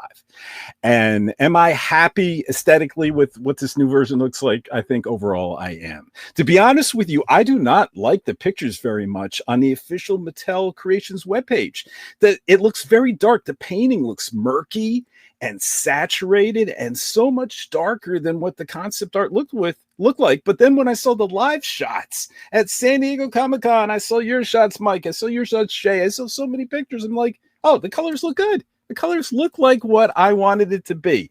Why do they look so brown and earthy in those studio shots? I don't know. Could it sway people in that crowdfunding campaign from not actually contributing? It could. So again, it's this notorious legacy about the Snake Lair. But overall, I like the design very much. I've always liked the original design. I think that, I would prefer it if it was a little more magic oriented, less technological oriented. I love the little trap that was based on a hairbrush idea that you stick your finger in and all the snakes, I guess it comes through the trap door and all the snakes kind of close in on the figure. That's really cool. So yes, I think this is definitely an improvement, except for the price. Come on. Just think about this. Okay. You could end up, especially if you don't order it early, you could end up spending $300 for this playset. And depending on how many people contribute to this crowdfunding campaign, get no figure. And you're paying $300 for a Castle Grayskull Snake Mountain size playset. What is going on? And different from those playsets have an extra, distributor markup. I mean, it's Mattel selling it to Big Bad Toy Store, and then Big Bad Toy Store marks it up and sells it to the consumer or to Amazon or wherever is marking it up. No, this time Mattel Creations is selling it individually direct to the consumer. They're cutting out the middleman, so they should be able to offer it cheaper, just like that beautiful Masters of the Universe Revolution motherboard figure. That was $65, Mondo size, gorgeously painted. At $65. The only way you can offer it like that is if you offer something like that direct to the consumer, but no. Now, maybe if you got all the figures guaranteed, then you say, okay, that counts for $100, and now you're offering the playset for $200. It's still expensive, but then you could accept it a little more. But there's a good chance that not as many people contribute, and unless you're an early bird person, you get nothing. $300 for that playset, it's too much money. I feel like it's not doing a solid for the fans. And maybe all this money, the extra money, is to make up for all the tooling they did on that original giant playset that they're already in at a loss. And profit and loss with that design, all the wasted hours. I don't know. But the only thing I'm not happy with is the price, but I'm very happy with the design. All right. And now I'm going to pass it back to Mike. Okay. So I did see it in person, which kind of made me fall in love with it. You ever have that fall in love at first sight feeling? Almost paradise. It was like as close as my hand is to you guys right now. I did. I got to touch the little snake thing, and you could tell it was a prototype because it was a weird feel to it. But 2024, yeah, I politely kept quiet. And actually, I just posted on my Instagram. If you go to my Instagram, you'll see it was a piece of crap. And I didn't say anything because I'm a class act. It was way too big. The Snake Men are the fourth faction in the MOTU universe. They don't deserve a playset as giant as Eternia. A lot of play school references there, but kudos to Mattel. I feel like they got it right this time. But I'm right there with you, AJ. The $300, it's a gut punch, especially because we don't know if we're going to get everything. It should have been, you're going to get everything. But if we sell this many, then we'll throw in there should have been more. I don't know what they could have done more. Maybe that Rattler thing that they teased in last year's, like that could have been like the final stretch thing. But you're paying the price of Castle Grayskull, Snake Mountain, and Fright Zone combined for one playset. So that's a hard pill to swallow. Will I back it? Of course. I'm going to try. But yeah, if I don't get that two-headed, I forget the name of the steed, but man, I really want that freaking Lady Slither steed. It looked so good in person. It was just really cool. So yeah, that's kind of my thoughts of it. I do love it. Hats off to them. I think they definitely turned it around 180, but I mean, I get that. I just wish it wasn't a crowdfund. They should have just not done a crowdfund, lowered the price, and sold it for $150, $200. There you go. Look at that. Looks so good. I love, there's something about the shell case that just feels like nostalgic too. Shane, let's go to you. Word up. I'm going to keep this short and sweet. First of all, I'm out on play sets. Second of all, $300 is outrageous. I will not be backing it. I will be buying 3 1/12 Mondo figures instead of this. Does it look awesome? Hell yeah, it does. It looks great. But $300 to sit in my garage, I'm out. And with that, let's close out topic 3 with Jay. Yeah, you know what? I'm definitely one of those guys who, at the time when we first saw this last year, I was stoked. You know what I mean? Like I knew that they were going to talk. Obviously, we knew that they were going to talk about it. We knew that that something was going to be dropped, especially because of Eternia's Choice. But I'm still kind of sore because I still have. I mean, there's still some not sore. Sorry, I was still skeptical because there was still something in me that didn't really get why this thing was even, you know, the Eternia's Choice. Because I swear to God, everybody I talk to, and you know, I'm not saying that I know every freaking Master Universe fan in the world, but everybody I talk to, just like what AJ said, everybody I talk to, and their mother, out of everybody, I think I heard Snake Lair once or twice. You know what I mean? In terms of the people I talked to who voted in Eternia's Choice, the most popular choices were definitely the attack track. Because again, they did this crazy thing with the attack track where they had they had a small attack. I was like, what the hell? Who wouldn't vote for that thing? Like I voted for that thing. Yeah, exactly, Shane. Exactly. And of course, Mike. And you know, the Horde Tower, for crying out loud. God, that, you know, I've always wanted a Horde playset that looked like that. Me too. Right. And again, the fans are doing it better. I mean, both things are available for the lovely evil Horde. You know, he's basically made it available for everybody if you want to, and you can't beat the price that he's asking. Like, I'm just saying, I'm just putting it out there, right? And there have been people who have printed them, and they do exist now.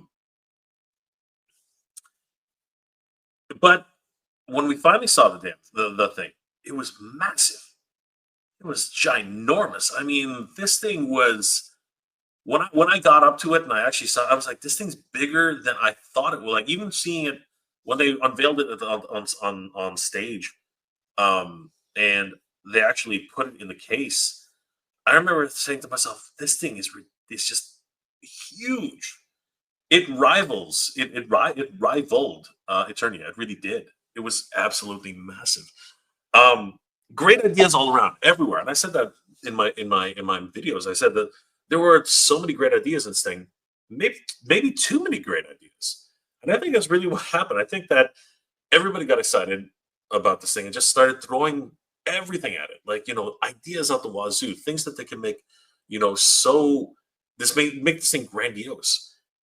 But the problem is, if you go by Eternia's Choice, as AJ said, you had a picture in your head of what this was supposed to look like. And then when it was actually revealed, you're like, whoa, wow. And it really was a wow moment. And I think that's really what it was. And I'm glad that it came back, and I'm glad they rethought about it and redid it, and, you know, made what a lot of people were expecting for this lair, and that's fine. And when I saw it in person, I really was, holy crap, they did it. And I am, even at $300, I'm going for it. I'm going for it 100%. Because you know what? It's what it should have been. And somebody remind me, what was the original price tag $300 for the original set, or was it more? Or like, they've never announced it, but they were hinting that it would be around $300. Yeah, that's what I thought. I remember somewhere like $299 or something like that, and I remember thinking to myself, that is very close to Eternia, because Eternia was what, $450? What was Eternia? Eternia was $500, I believe. $550. Yeah. I thought Yeah, almost $550. Oh, with shipping and everything, yeah, it was like $50 shipping. Yeah, because that was a pricey one, but people were happy to pay that. I mean, an Eternia, like, you know, a vintage Eternia is $2,000. So it doesn't matter either which way, you're saving money. This one, I'm all in. But do I like the price tag? Hell, fucking no, I don't. I'm gonna push this. I'm gonna push this to every degree I can. But am I gonna tell everybody you need this? No, I'm not gonna say that. I'm not gonna say that anybody needs this, because you don't need this. It is definitely a subjective thing. You have to make your own decision on this one, right? Even though I'm going to be saying, yeah, I love it, I want it, and here it is, and I'm going to keep saying that for the next 24, 30 days, whatever it is. I'm not going to say this is a must-have, because it's not. It is something which you have to decide to buy, because it is an investment. And to AJ's point, if we don't get all of the if we only reach the first tier, because Eternia only got close. They didn't they was it Keklar? Who was it again? Yeah, Keklar was Keklar, right? Yeah. Yep. We just didn't make Keklar, right? And I think that and you know what, call me a conspiracy theorist or not, but I think they shot themselves in the foot with that one.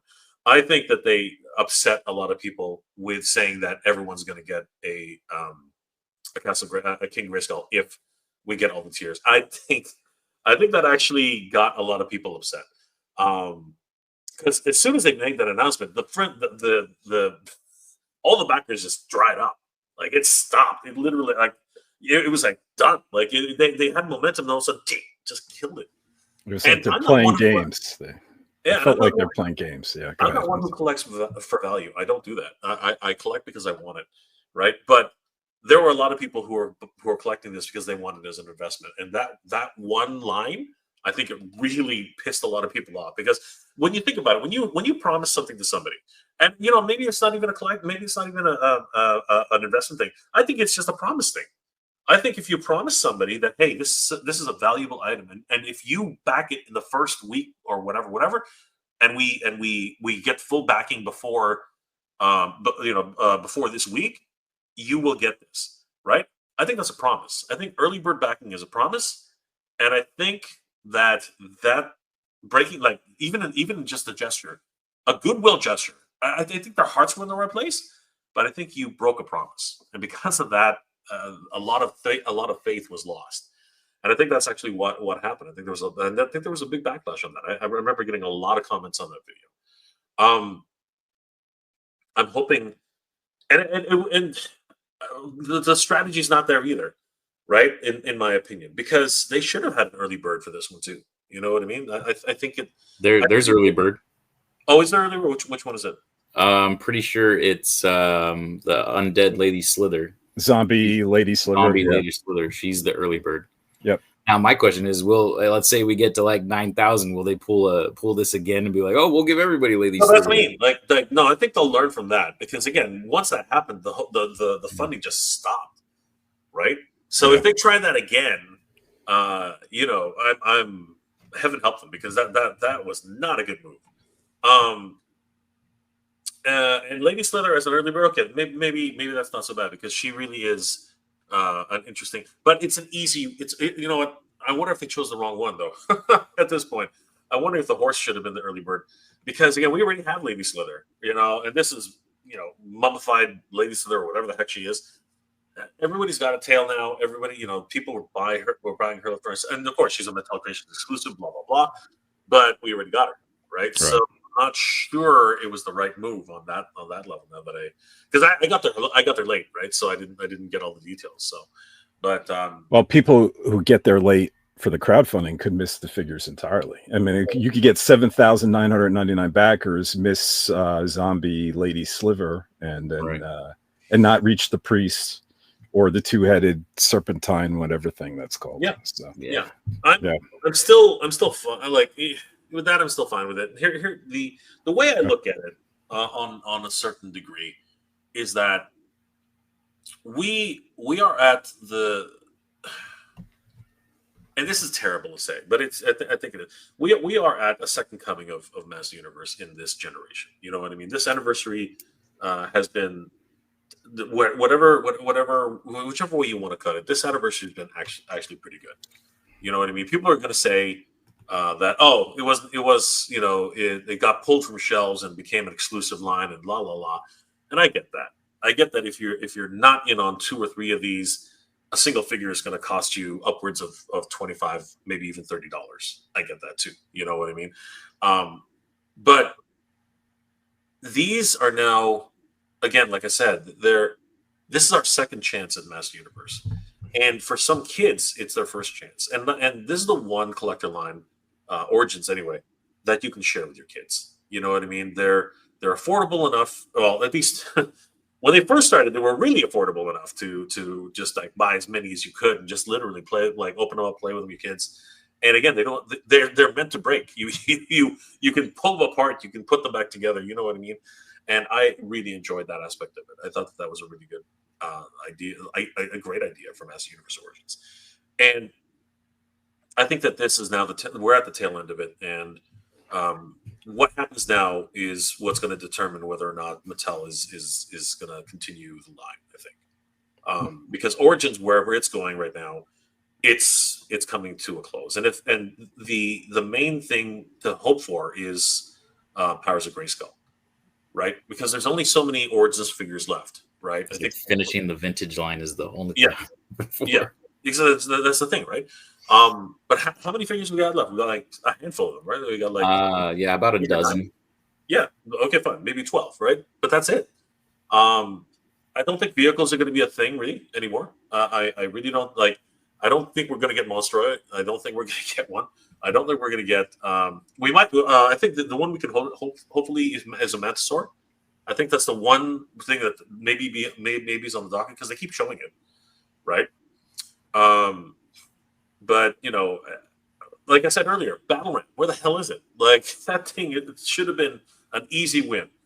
I would buy a Battle Ram. I would buy 6 Battle Rams right now. That thing was so inspired and so classic. I do not know what they're doing. I don't know if they're waiting for the last minute to release it, but every MOTU fan I know wants a fucking Battle Ram. So sorry, I didn't mean to say that. You can bleep that out. I get Jay cussing, folks. But I'm just saying, like, if you want to talk how passionate I am about that damn Battle Ram, that's how passionate I want that damn thing. Damn, I thought Adam was passionate about the Battle Ram. I want a fucking Battle Ram. But I need that Battle Ram. That Battle Ram. I think we strayed off topic here. No, I know. But I'm just to wrap up my point. Yeah. What I'm really trying to say is that this one at $300, yes, it's not a very good value. I'm not blind, right? I'm not.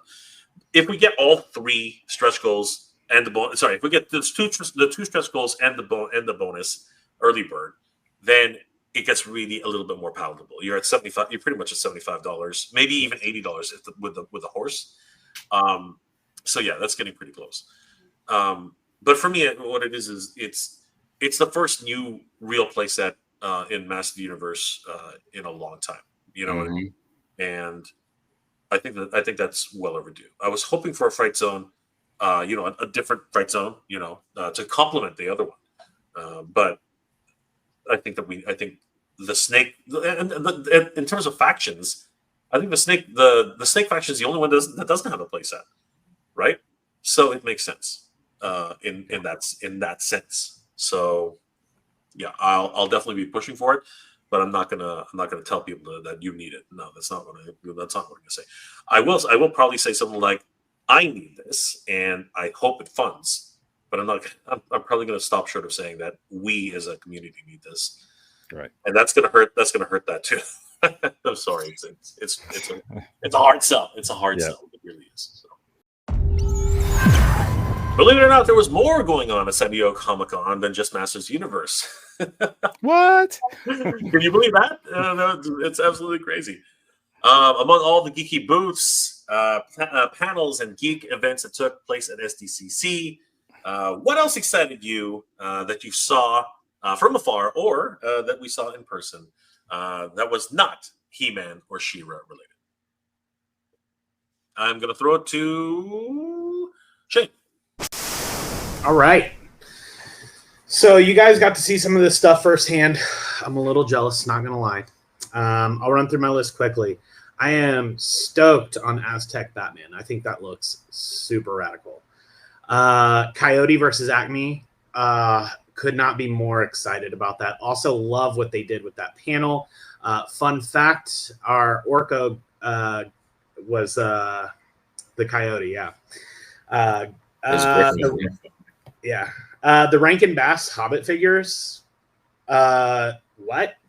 I did not see that coming, but totally here for it. The NECA Golden Girls figures.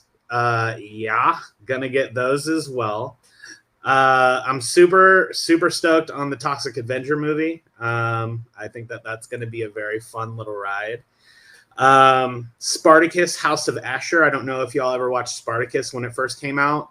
I got hooked on it. And is the Blood and Sand? Is this the sequel to Blood and Sand? This is actually an alternate timeline where Asher doesn't die and he gets the gladiator school. So he becomes the whatever it is that they call him. And then last but not least, there was one thing I wanted more than anything at this Comic-Con. Shout out to my boy Mike at Eternia Royalty. It was this King of the Hill skateboard, and they were only doing 25 a day.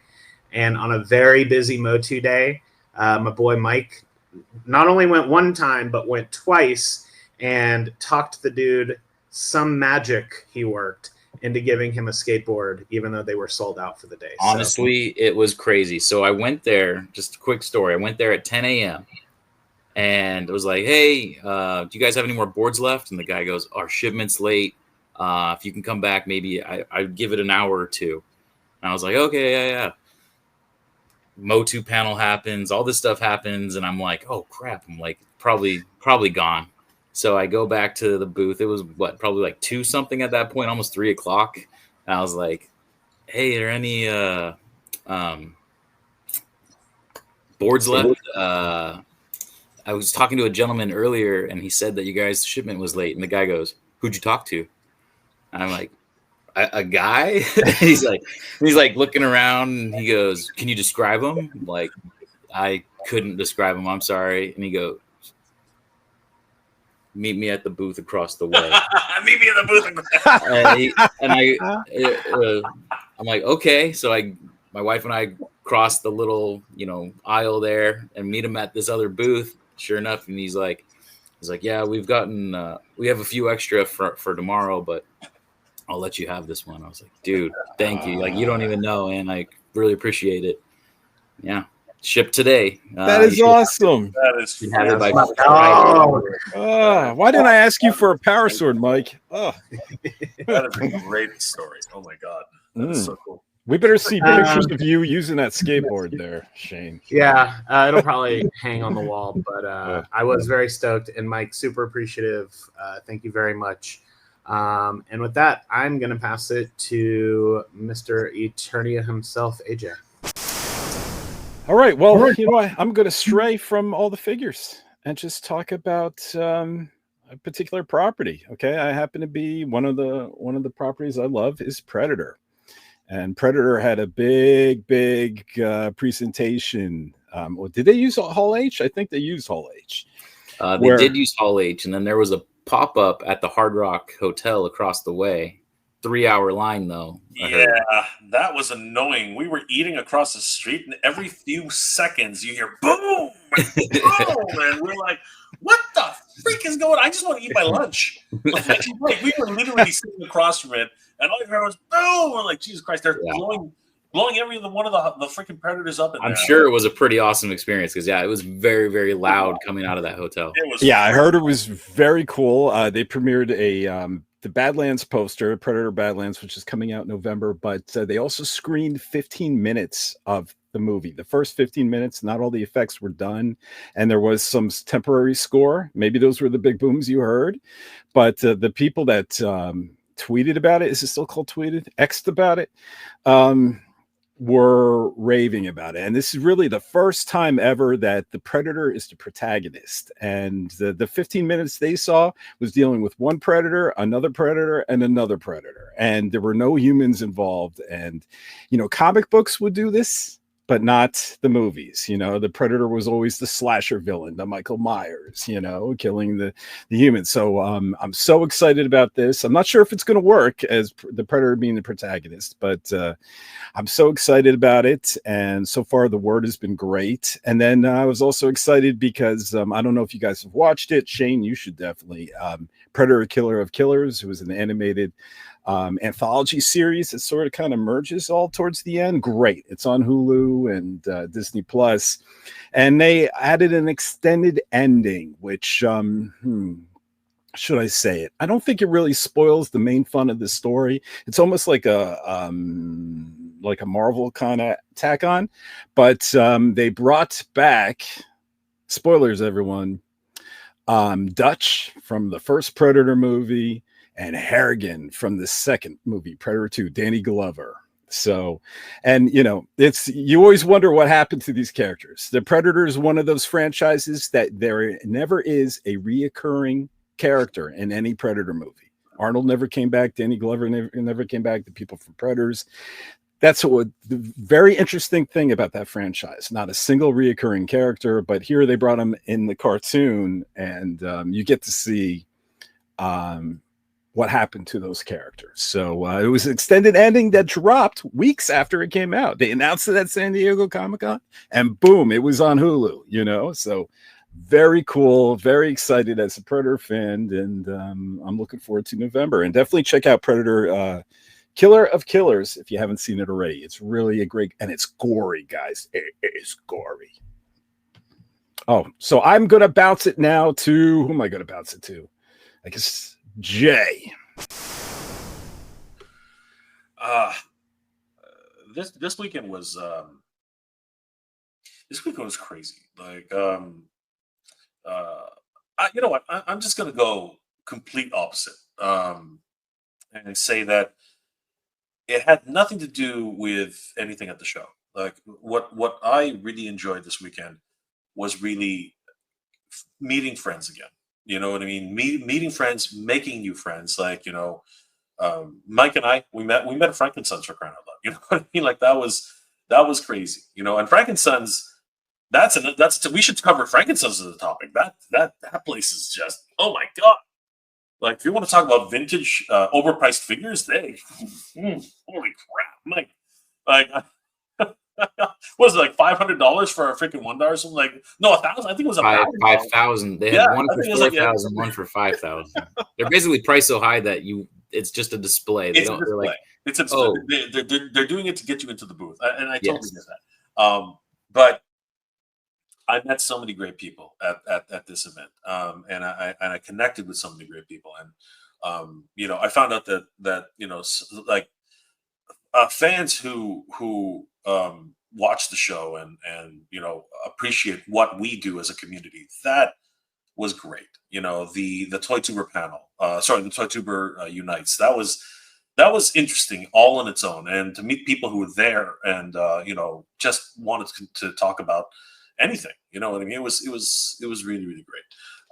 You know, meeting a lot of content creators on the floor, and I thought that was really cool. You know, just spontaneous conversations and such, but then also, you know, meeting the people who create some of our favorite toy lines and favorite properties. You know, that is inspiring. You know what I mean? I think that I came away with a greater appreciation this year of that than anything else, and it really helped me to put a lot of things in perspective about, you know, what we do as creators and what we do as people who you know, foster these communities. You know what I mean? Like, who try to make this hobby as fun as possible. And you know, I found myself being humbled and being grateful about, you know, everyone who you know, reached out, wanted to just take a selfie or even just like try to put a small conversation for like even a minute. I thought that was just absolutely crazy. You know what I mean? And it's it changes every year. It gets bigger. It's crazier. The lineups get even worse, and I don't know why I keep going. But this year, I realized that I go because I want to reunite with everybody who I see on screen. I want to reunite with everybody who, is part of our communities, and I want to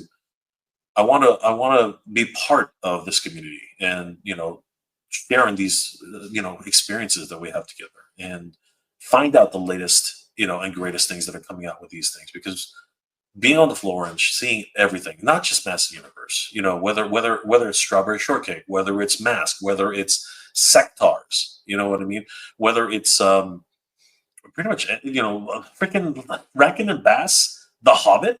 Seriously, I thought I was the only one in the world who liked that cartoon, and lo and behold, there are millions of us who like that freaking cartoon, man. Holy crap. Like I was beyond excited when I saw that thing. And you know what's really stupid? I missed out on covering that. I have no footage of that. I have no freaking pictures of it. I just have what's in my head. And I am kicking myself right now. Because they had a freaking bar, man. I can send you pictures. Freaking bar. The Prancing Pony bar. It was so oversized. Like we couldn't even sit at the bar. It was so big. This thing was ridiculous. And it was glorious. And you know what? I didn't even get a picture. I'm such an idiot. And the thing is, you got it in here, Jay. Yeah. Yeah, but here's the problem. No one's going to cover it. That's what really freaking kills me. No one's going to cover it. Like, it's going to be a few pictures here and there, but no one's actually going to cover that. Because you know what? Nobody loves it or really even remembers it. You know what I mean? Like, oh, it's a new video game. It's not a video game. It's a freaking cartoon. Right. So that kind of bummed me out thinking about that, because I the last few, it's funny too, because like it still was a whirlwind. I didn't have enough time for everything, and even the last day on the Saturday, I was in and I was out. Like I had to. But yeah, that's what I'm going to take away from this Comic-Con. But if you're going to put a gun to my head and say, what was your favorite thing at Comic-Con? You know what? There's too many things. There were too many things. But I will say that Nacel's Sectars has brought me back, because I wanted that so badly. I wanted it to do well so badly, and no hating on Brian, no hating on anybody, but the execution was just not there. I don't know if any of you guys are collecting the Sectars line, but the cards are comically oversized. They are freaking ginormous. Seriously, there's too much wasted space on them. Like even the part where there is like this massive, it's just the name is so small, and it's just a sea of blue. And to add even more fuel to the fire of this comedy, and I told them this when I was at the booth. I was like, these cards don't stand. They if you're an inbox collector, or even if you're just a collector in general, when you see something on a shelf, the reason you like it so much is because it's it has a great presentation. Well, here's the problem: not everything goes on a peg. Like not like it depending on the store you're at, depending on the comic store you're at, and even Walmart, they're having issues with these, because they actually got into Target and Walmart. These things don't stand. There's no, like, the little plastic piece that they have. There's usually a triangle at the bottom which gets them to stand up on shelves. This thing does not do that. It flops right over. So 9 times out of 10, when you're looking like, and I've seen this at comic stores, I've seen this at Walmart. Every now and then you'll find one of these Sectars toys, and it's actually on its face. So you actually, and the back has no graphics on it. It's just like words. Oh no, sorry. There is an illustration of Dargon, and there is this illustration of Stellara. But other than that, you don't see the figures. You don't see what you're looking at. The cards are gigantic, and that's. I was like, all right, I don't know if anybody's going to keep buying this line. And to their credit, the other thing I was saying is, why are there no animal companions? Sectars was always about the figures with animal companions. Stellara has no insect companion. Dargon doesn't. He doesn't have any animal companion, right? Which is understandable, because his animal companion is freaking huge. So I was like, I don't know if this line is going to continue. And then all of a sudden, literally, I was shooting a video at a toy store in California, and I saw Dargon and Spydrax, and I saw both of their animal hand puppets, and I was explaining to Michael, and Michael and I were agreeing. It's like, they're never going to make these two, right? It's this line. I don't think this line is going anywhere. That night that we said that, boom, they post up that the dragonfly and the spider fly are actually going to be released and are up for pre-order on Mattel right now. That blew me away. It's still going to be a puppet. It's going to have light. It's going to have light up eyes and motorized mouth. I was like, okay, motorized wings. I was like, all right, you guys just literally like proved me wrong. I can't believe it. And the price point was actually pretty decent. So if you put a gun to my head and say, what else were you really excited about? I'll go ahead and say that I was stoked, absolutely stoked for the fact that Sectars is continuing and that Mattel is continuing with all their new action figures, Star Wars, Star Trek, The Expanse, what's it called, Bikermeister Mars. Great stuff. I have a video coming out, and I am very, very excited. And I'll throw it over to the last but not least. I know, pretty much. Shane. No, Shane. It was Mike. I'm getting old. Let me go there again. Jay, you basically just described what I was going to say. Also, I'll keep it short and sweet. The Sectars, seeing those puppets. Obviously, I think in the previous I was mentioning I'm a huge fan of the Hive. So, of course, I talked to Brian, one of the owners, and I said, hey, is the Hive coming? And he chuckled. And he's like, well, I got to give you more product to put in it first, but we'll see. So, that was exciting. Mask was definitely a big one. What I actually liked, I think this was NECA, right? The surfing turtles. They come with the little surfboards.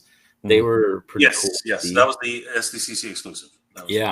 Yep. The glow-in-the-dark Ghostbusters from Hasbro. This is all stuff I will not buy, but it was really fun to see because I know that those were very hard to get back in the day. So now that they're re-released for the public is pretty cool.